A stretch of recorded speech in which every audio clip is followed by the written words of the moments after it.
나눔가 여러분 반갑습니다. 오늘 말씀은 예수님께서 세리장 삭개오를 만나시는 사건입니다. 예루살렘 여정의 관점에서 보면 이 삭개오 사건은 그 예루살렘 여행 서사의 절정에 해당합니다. 왜 그렇게 말할 수 있을까요?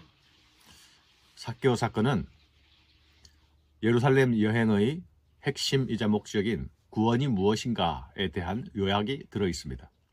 더 나아가서 이 사건은 누가복음 전체의 주제를 말해주고 있다고 해도 과언이 아닙니다. 예수님까지 지금까지 해오셨던 사역은 잃은 자를 찾아 구원하시는 사역입니다. 예수님은 이 일을 위해 오셨고, 이 일을 위해 일하셨고, 이 일을 위해 죽으실 것입니다. 삭개오 이야기 속에는 잃은 자를 찾는 이야기가 들어있죠. 죄인을 위해 오신 예수님이 나타납니다. 회개를 통해 들어가는 하나님 나라도 나타납니다. 부자도 바늘길을 통과하여 구원에 이를 수 있음이 나타납니다. 삭개오의 모습은 하나님 앞에서 어린아이와 같은 모습입니다. 주님은 하나님 나라를 어린아이와 같이 받아들이지 않는 자는 결단코 천국에 들어가지 못할 것이라 말씀하셨습니다. 삭개오의 모습은 영생에 관한 질문을 가지고 왔던 그 부자 관원의 모습과 정반대의 모습입니다. 부자 관원은 하나님 나라에 대한 관심은 있었지만 그것을 절대적 가치로 여기지는 않았지요. 그러나 삭개오는 어린아이처럼 하나님 나라를 기쁨으로 순전하게 받아들이고 있습니다. 부자 관원은 유대사회에서 존경받던 산헤드린 공회원이었습니다. 그러나 삭개오는 유대사회에서 죄인을 취급받던 세리 중에 세리장이었습니다. 두 사람은 모두 부자였지만 한 사람은 근심으로 돌아가고 한 사람은 기쁨으로 주님을 영접합니다. 거기에 구원의 선포가 이루어집니다. 삭개오는 구원에 대한 관심을 가진 사람이 아니라 구원에 목말랐던 사람입니다. 누가가 삭개오를 소개할 때에 단 두 단어로 소개하고 있죠. 삭개오라 이름하는 사람이 있으니 세리장이요 또한 부자라. 세리장, 부자, 이 두 단어는 당시 그 시대의 사람이라면 누구라도 이런 사람은 구원과 거리가 멀겠다라고 생각했을 것입니다. 하지만 그에게는 목마름이 있었습니다. 그가 가진 목마름은 그가 예수를 보고자 하는 행동에서 나타납니다. 저가 예수께서 어떠한 사람인가 하여 보고자 하되 키가 작고 사람이 많아 할 수 없어 앞으로 달려가 보기 위하여 뽕나무에 올라가니 이는 예수께서 그리로 지나가시게 되미르라. 그가 예수가 어떤 사람인지 보고자 했다는 말은 단순하게 예수님이 어떻게 생긴 분일까 하는 호기심을 넘어서는 거죠. 보면 좋고 안 봐도 그만이라면 나무에까지 달려 올라갈 이유는 없을 것입니다. 더군다나 그는 세리장이 아닙니까? 지역의 세무소장쯤 되는 지위의 사람입니다. 하지만 그는 예수를 꼭 보아야 하겠다고 마음먹었던 것이죠. 단순한 호기심으로는 예수께서 내가 오늘 네 집에 유하겠다 말씀하실 때에 즐거워하면서 급히 내려올 수 없는 일입니다. 그는 예수를 간절히 만나고 싶었던 것이죠. 그러나 그는 작은 키로는 많은 사람 속에서 파묻혀 있을 수밖에 없었죠.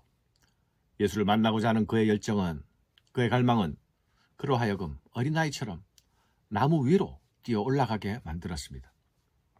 그가 올라간 돌무화과 나무라는 나무는 우리나라 거리에서 흔히 볼 수 있는 플라타나스 나무와 같습니다. 결코 키가 작은 나무가 아닙니다.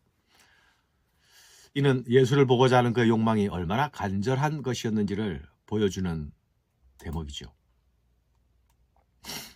예수님은 이런 삭개오의 마음을 아셨습니다. 맹인의 절박한 부르짖음에 가시던 걸음을 멈추시고 네게 무엇을 하여 주기를 원하느냐 물으시던 예수님이 아니었습니까? 예수님은 나무 위에 있는 삭개오를 보시고 내려오라 하십니다. 삭개오는 보기 위해서만 올라갔지 부르려 하지는 않았습니다. 그러나 예수님은 그 마음을 아시고 삭개오를 불러 내리십니다. 예수님은 이런 목마름을 가진 자를 결코 지나치지 않으시죠. 의에 줄이고 목마른 자는 복이 있다 하시지 않았습니까? 천국이 저희 것이라 했습니다. 예수님은 삭개오를 향해 내가 오늘 네 집에 유하겠다 말씀하십니다. 이는 단순히 오늘 잠자리를 너희 집에서 해결하겠다는 말씀이 아니죠. 삭개오를 하나님의 자녀로 받아들이는 구원의 표시입니다. 간절한 목마름이 극적인 만남으로 이어집니다.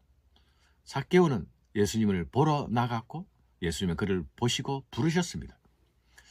예수님의 요청에 삭개오가 어떻게 반응하고 있습니까? 급히 내려와 즐거워하며 영접했다. 예수님을 영접한 삭개오의 반응은 어떻게 나타나고 있습니까? 삭개오가 서서 주께 여짜오되 주여 보옵소서 내 소유의 절반을 가난한 자들에게 주겠사오며 만일 네 것을 토색한 일이 있으면 4배나 갚겠나이다. 그의 반응은 회개로 나타나고 있죠. 주님의 요구가 있기 전에 나타난 자발적인 결단입니다. 그의 회개는 자신이 가진 소유의 포기로 나타나고 있습니다. 가진 것의 절반을 가난한 자를 위해 나누어 주겠다 하지 않습니까? 권력을 이용해서 남의 것을 강탈하거나 탈취한 것이 있다면 4배로 갚겠다고 합니다. 놀라운 일입니다. 이런 행동은 삭개오가 예수에게서 자신의 목마름의 답을 찾았다는 확신에서 나오는 반응이 아닙니까? 그가 세리가 되었던 것은, 그가 돈을 모을 수 있었던 것은 분명 경제적인 목표 때문이었을 것입니다. 유대사회에서 세리가 된다는 것은 돈 이외의 모든 것을 포기한다는 말입니다. 죄인 취급을 받는 것도, 사회 공동체 속에서 왕따를 당하고 소외를 당하는 것도 모두 각오하고 가던 길입니다. 그런데 그것을 놓아버립니다. 돌았습니다. 돈을 그가 가던 길, 그가 선택한 길보다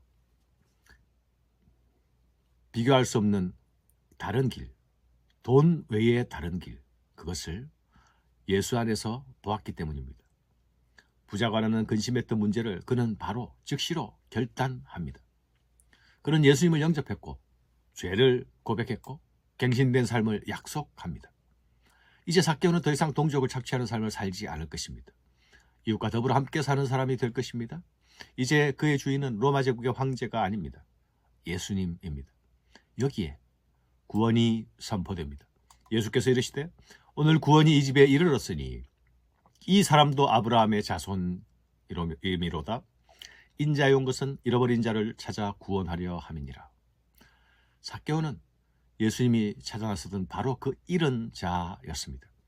사람들이 죄인 취급하던 그였지만 그는 사내들인 공회원보다 주님 앞에서 더 정직하게, 더 순수하게 반응했습니다. 주님은 그가 진정한 아브라함의 자손이라 말씀하십니다. 나무를 타고 올라가던 그 목마름이 그의 집에 구원이 이르게 합니다. 예수를 모시고 그분으로부터 구원의 선포를 듣는 복된 자리, 그것이 하나님 나라가 임하는 자리가 아닙니까? 감사합니다.